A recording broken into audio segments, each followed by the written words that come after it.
মধ্যপ্রাচ্যের অস্থির যুদ্ধকালীন পরিস্থিতির নেতিবাচক প্রভাব এবার সরাসরি অনুভূত হল পশ্চিমবঙ্গের আধ্যাত্মিক পরিমণ্ডলে। দেশের বিভিন্ন প্রান্তের একাধিক ধর্মীয় স্থানের পর এবার বর্ধমান শহরের অধিষ্ঠাত্রী দেবী মা সর্বমঙ্গলা মন্দিরের প্রাত্যহিক ভোগ প্রসাদ বিতরণের কর্মসূচি আগামীকাল থেকে অনির্দিষ্ট কালের জন্য স্থগিত ঘোষণা করেছে মন্দির কর্তৃপক্ষ।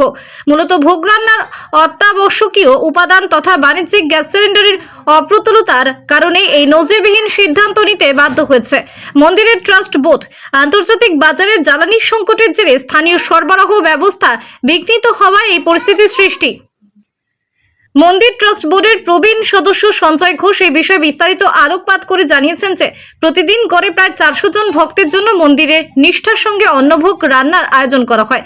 এই বিশাল কর্মকাণ্ড সম্পন্ন করতে প্রতিদিন অন্তত 4টি বৃহৎ গ্যাস সিলিন্ডারের প্রয়োজন হয়। তবে সংশ্লিষ্ট গ্যাস সরবরাহকারী সংস্থাগুলির পক্ষ থেকে সাফ জানিয়ে দেওয়া হয়েছে যে বর্তমান পরিস্থিতিতে তারা পর্যাপ্ত সিলিন্ডার সরবরাহ করতে সম্পূর্ণ অক্ষম। সরবরাহ শৃঙ্খলে এই আকস্মিক ব্যাঘাতে ফলে মন্দিরের চিরাচরিত প্রথা মেনে অগণিত ভক্তের জন্য ভোগ রান্নার ব্যবস্থা বজায় রাখা অসম্ভব হয়ে দাঁড়িয়েছে। মন্দির কর্তৃপক্ষের পক্ষ থেকে আরো স্পষ্ট করা হয়েছে যে পরিস্থিতি পুনরায় স্বাভাবিক না হওয়া পর্যন্ত ভক্তদের জন্য সাধারণ প্রসাদ বিতরণ স্থগিত থাকবে। তবে শাস্ত্রীয় নিয়ম রক্ষার্থে কেবলমাত্র মা সর্বমঙ্গলার দৈনন্দিন নিজস্ব নিবেদন বা মায়ের ব্যক্তিগত ভোগের আয়োজনটুকু সীমিত পরিসরে চালু রাখা হবে।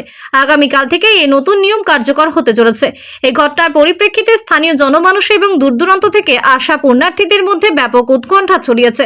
পরিস্থিতি কোন দিকে মোড় নেয় এবং পুনরায় কবে নাগাদ প্রসাদ বিতরণ স্বাভাবিক হয়, এখন সেটাই দেখার বিষয়।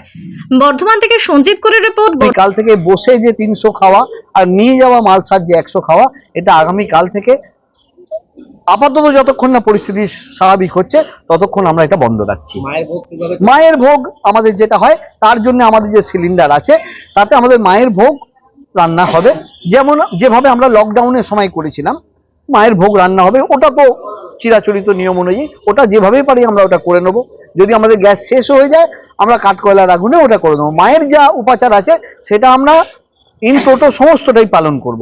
কিন্তু পাবলিককে বসে খাওয়ানোর যে ব্যাপারটা বা নিয়ে যাওয়ার যে ব্যাপারটা, এটা আমরা কোনোভাবেই করতে পারছি না, শুধুমাত্র গ্যাস না থাকার কারণে।